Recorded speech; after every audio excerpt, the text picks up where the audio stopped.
Hey guys! So if you're thinking about bringing your favorite snack on your budget flight, think again. The rules just got tighter with easyJet, Ryanair, and Jet2 airlines. So let's talk about it. So the budget carriers like easyJet, Ryanair, and Jet2 have updated their onboard food policies this summer. Why? It's all about safety, comfort, and the new EU import rules. And now let's start with easyJet.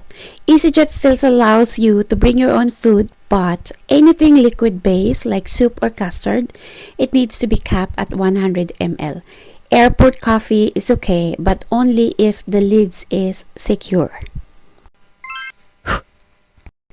And with Ryanair lets cold food and soft drinks on board, but no hot drinks or personal alcohol.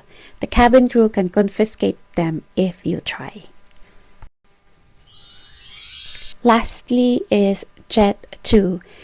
They are very strict. They don't allow hot food or drinks and avoid strong, smelling, fragile or perishable items.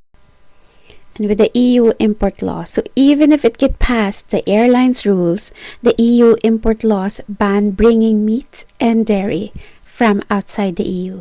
So that airport sandwich, it might get confiscated at the customs.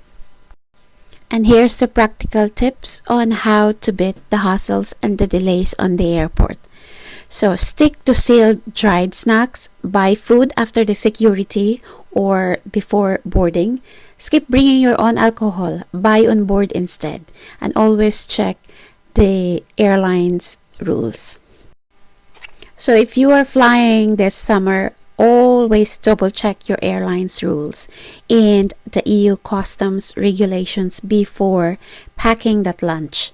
So if you want more travel hacks, hit subscribe and stay tuned. Thank you guys for watching, and I'll see you guys on my next update. Ciao!